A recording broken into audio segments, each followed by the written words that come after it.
हम क्या पढ़ेंगे? घन और घनाभ। आयतन पाठ में से कौन सा है? आयतन और धारिता पाठ का नाम है। उसमें आया है दो शब्द घन और घनाभ। घन और घनाभ का आयतन निकालना है। तो क्या किसी को समझ में आता है घन क्या है और घनाभ क्या है? नहीं समझ में आता ना। जैसे घन जो है वह वस्तु है जिसमें लंबाई, चौड़ाई और ऊंचाई तीनों होती है। अभी तक आपने सिर्फ लंबाई और चौड़ाई पढ़ा था, क्षेत्रफल में पढ़ा था कि नहीं पढ़ा था? लेकिन अब बात आ रही आयतन की। तो आयतन में लंबाई, चौड़ाई और ऊंचाई तीनों होती है।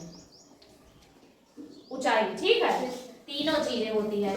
तो अब हम ये देखें कि हमारे पास ऐसी कौन सी वस्तु है जिसमें लंबाई, चौड़ाई और ऊंचाई तीनों है। क्या आप लोगों को समझ में आ रहा है कि कोई ऐसी वस्तु है आपके आसपास जिसमें लंबाई, चौड़ाई और ऊंचाई तीनों है? Yes ma'am. कौन सी वस्तु? चौक का डब्बा। हाँ, चौक का डब्बा, बहुत सही। चौक का डब्बा। चौक का डब्बा क्या है? इसमें लंबाई, चौड़ाई और ऊंचाई तीनों है। अब आप इस चौक के डिब्बे को जब देखेंगे तो इसमें क्या है? लंबाई और चौड़ाई और ऊंचाई तीनों है। अब इसमें हम देखेंगे ये हमारी क्या हो गई? ये लंबाई हो गई, है ना? और ये इसकी चौड़ाई हो गई, इतना मोटा है। ये तो आपकी क्या हो गई? लंबाई। ये हिस्सा और ये हिस्सा आपकी एक चौड़ाई हो गई। लेकिन इसकी ऊंचाई ये हो गई, कितना ऊंचा है, दिख रहा है? Yes ma'am. मतलब ये इसकी लंबाई हो गई, ये चौड़ाई हो गई कि कितना चौड़ा है ये, और ये इसकी क्या हो गई? लंबाई। ऊंचाई हो गई, है ना? तो अब समझ में आया? लेकिन अब इसमें बात आ रही घन और घनाभ। घन जो है ऐसी वस्तु जिसमें लंबाई, चौड़ाई और ऊंचाई तीनों बराबर हो। क्या हो? तीनों बराबर हो तो वो घन कहलाता है। जिसमें लंबाई भी हो, चौड़ाई भी हो, ऊंचाई हो, लेकिन तीनों की माप जब हम स्केल से, मेजरिंग टेप से नापे तो उसकी तीनों की नाप बराबर है, तो उसे हम क्या कहेंगे? घन कहेंगे। जैसे ये चित्र में देखिए आप, ये घन है। ये कैसा दिख रहा है? कुछ बराबर दिख रहा है कि अलग अलग दिख रहा है? बराबर। मैंने कोशिश की है कि बराबर ही बने। yes. तो जैसे ये लंबाई, जितनी इनकी लंबाई है उतनी ही इनकी चौड़ाई भी है, और जितनी लंबाई है, चौड़ाई है, उतनी इनकी ये ऊंचाई भी है। ठीक है? Yes ma'am. आ रहा समझ में? Yes ma'am. ये लंबाई जितनी है उतनी इनकी ऊंचाई भी है और उतनी चौड़ाई भी है। क्योंकि तीनों की माप बराबर होगी जब, तो वो घन कहलाता है। क्या कहलाता है?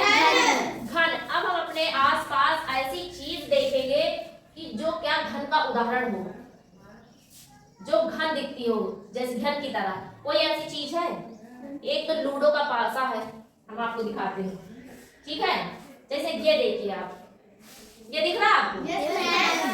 ये देखने में, अभी मैंने इसका माप नहीं लिया, देखने में कैसा लग रहा है ये?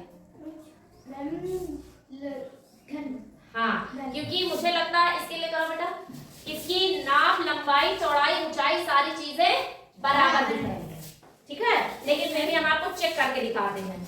ये मान लीजिए क्या हुआ? ये आपकी लंबाई हुई। हमने लंबाई को चेक किया 1.5 सेंटीमीटर। फिर हमने चौड़ाई को चेक किया 1.5 सेंटीमीटर। फिर हमने ये ऊंचाई भी चेक किया 1.5 सेंटीमीटर। इसका मतलब ये घन का उदाहरण है। इसकी लंबाई, चौड़ाई और ऊंचाई तीनों बराबर है, तो इसका मतलब ये घन हो गया। यही घन, इसी का चित्र मैंने बनाया है। Yes ma'am. ठीक है? हम जब कागज पर किसी चीज को प्रदर्शित करते हैं तो ऐसे ही हम इसको, ऐसे ही होगा ये सेम चित्र, ठीक है? तो ये लूडो किसका उदाहरण हो गया?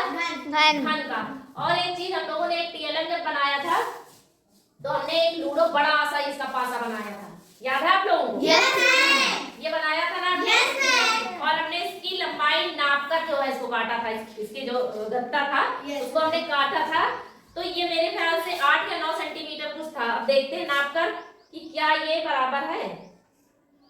ये 8 सेंटीमीटर, 8 सेंटीमीटर ऊंचाई। ये आपकी लंबाई हो गई 8 सेंटीमीटर, ठीक? ये आपकी चौड़ाई हो गई 8 सेंटीमीटर। ये आपकी ऊंचाई हो गई 8 सेंटीमीटर।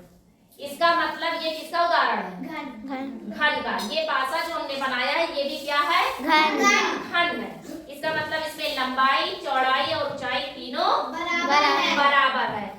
अब हम समझ गए कि घन किसे कहते हैं, है ना? क्योंकि इसमें तीनों भुजा बराबर होती है। लेकिन हम इसकी आयतन, हमको इसका आयतन निकालना है, यानी इस लंबाई, चौड़ाई और ऊंचाई ने जो स्थान घेरा, अंदर का जो पूरा अंदर का कुछ स्थान है, कोई चीज इसमें भरेंगे तो ये आएगा कि नहीं आएगा? Yes ma'am. तो ये जो पूरा स्थान इसके अंदर का है, इस लंबाई, चौड़ाई और ऊंचाई ने जो स्थान घेर रखा है, उसको जब हम निकालते हैं वही हमारा आयतन कहलाता है। क्या कहलाता है? आयतन। आयतन।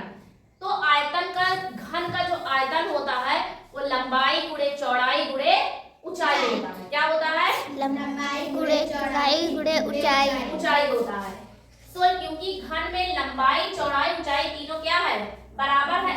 बराबर है ना?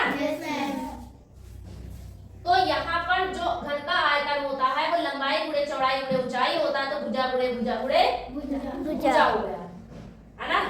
तो हमने इस पासे की लंबाई कितनी निकाली मैम? 8 सेंटीमीटर। चौड़ाई 8 सेंटीमीटर। ऊंचाई 8 सेंटीमीटर। 8 सेंटीमीटर। बहुत अच्छा। तो हम जब तीनों भुजा, चाहे हम लिखें भुजा गुणे भुजा गुणा भुजा लिख दें और चाहे लंबाई गुणे चौड़ाई गुणे ऊंचाई लिख दें, बात तो वही हुई ना? Yes ma'am. क्योंकि तीनों बराबर हैं। तो हम यहाँ लिख देते हैं 8 सेंटीमीटर गुणे 8 सेंटीमीटर गुणे 8 सेंटीमीटर। 8 सेंटीमीटर कितना आएगा? 8 × 64 और 64 में जब हम गुणा करेंगे 8 का तो कितना आएगा? गुणा करके बताइए। घन सेंटीमीटर। ठीक है? अनामिका समझ में आया? Yes ma'am. कितना है गुणा करने का? 512 घन सेंटीमीटर। यानी यहाँ पे 3 सेंटीमीटर है। 1 सेंटीमीटर, 2, 3, तो 3 का मतलब हुआ घन, है ना? जब हम क्षेत्रफल निकालते थे तो वहां 2 केवल लंबाई और चौड़ाई होता था, इसीलिए हम क्या करते थे? वर्ग सेंटीमीटर। लेकिन यहाँ पर क्या है? 3 चीजें हैं, लंबाई भी है, चौड़ाई भी है और ऊंचाई भी है। तो हमारे पास मात्रक कितने हुए? 3 हुए। तीनों मात्रक को हम लिखेंगे घन सेंटीमीटर, यानी 3 बार। इसका मतलब हुआ 3 बार ना? घन का मतलब क्या होता है? 3 बार। तो आप चाहे सेंटीमीटर क्यूब भी लिख सकते हैं, लेकिन घन सेंटीमीटर आप लिखिए। इसका उत्तर कितना आ गया? तो हम कहेंगे इस पासे का आयतन कितना हुआ? Ma'am 8 centimetre. कितना हुआ? 512। हाँ, 512 घन सेंटीमीटर, है ना? Yes ma'am. तो आपको घन समझ में आ गया? Yes ma'am. अब बारी आती है घनाभ की। किसकी बारी आती है? घनाभ की। घनाभ की। दोनों में थोड़ा सा अंतर है, ज्यादा कुछ अंतर नहीं है। इसमें घनाभ में क्या होता है कि लंबाई, चौड़ाई, ऊंचाई तीनों होती है, लेकिन तीनों अलग अलग होती है। घन में क्या होती है? तीनों बराबर होती है और घनाभ में तीनों अलग अलग होती है। अब आप अपने आसपास कोई ऐसा उदाहरण देखिए कि जो घनाभ का हो, जो घनाभ हो, कोई भी ऐसा कोई उदाहरण। हाँ, चौक का डिब्बा भी है, डस्टर भी है आपका। आपका डस्टर भी घनाभ ही आता है, क्योंकि ये आपकी लंबाई हो गई, लंबाई आपकी अलग है। ये आपकी चौड़ाई हो गई, कितना मोटा है ये, और ये आपकी ऊंचाई हो गई, यस मैम। है ना? Yes ma'am. तो इसमें क्या है? अलग अलग है। अगर आप देखेंगे तो ये डब्बा भी, ग्लोब का जो आपका डब्बा है, ये भी आपका क्या है? घनाभ है, क्योंकि इसकी लंबाई, चौड़ाई और ऊंचाई तीनों क्या है? अलग अलग है। अलग अलग है तो हम इसे क्या कह सकते हैं? घनाभ। यानी जिसमें तीनों जो है लंबाई, चौड़ाई और ऊंचाई बराबर हो, वो क्या कहलाता है? घन। लेकिन लंबाई, चौड़ाई और ऊंचाई तीनों अलग अलग हो तो क्या कहलाता है? घनाभ। हमने घन का आयतन निकाला, अब हम घनाभ का आयतन निकालेंगे। ठीक है? घनाभ का आयतन हम यहाँ पर निकालेंगे। देखिए, इसकी लंबाई आपकी आ रही है 14 सेंटीमीटर। कितनी? 14 सेंटीमीटर। लंबाई कितनी आई? 14 सेंटीमीटर। अब हम देखेंगे इसकी चौड़ाई कितनी आई। ठीक है? ये चौड़ाई यहाँ से, चौड़ाई इसकी आ रही है 4 सेंटीमीटर। कितनी आई? 4 सेंटीमीटर। 4 सेंटीमीटर। अब हम इसकी ऊंचाई भी नापेंगे। ये हमारी क्या हो गई? ऊंचाई इसकी कितनी है? ये 2 सेंटीमीटर। अभी आप लोग खुद भी करके देखिएगा इसको। ठीक है? ये 2 सेंटीमीटर आ रहा है इसकी ऊंचाई। अब हम इन सबको आपस में क्या करेंगे? गुणा करेंगे। 14 सेंटीमीटर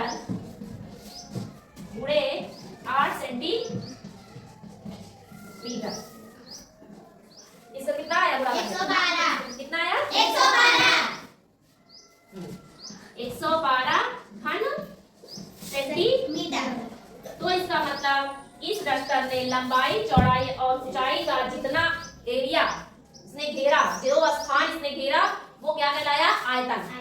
ठीक है, तो हमारा इसका डस्टर का आयतन कितना निकला? 112 घन सेंटीमीटर। देखिए मैंने एक इसी टाइप का घन मैंने बनाया है। इसमें देखिए लंबाई अलग है, चौड़ाई आपका अलग है, ये चौड़ाई हो गई, और ये आपकी क्या हो गई?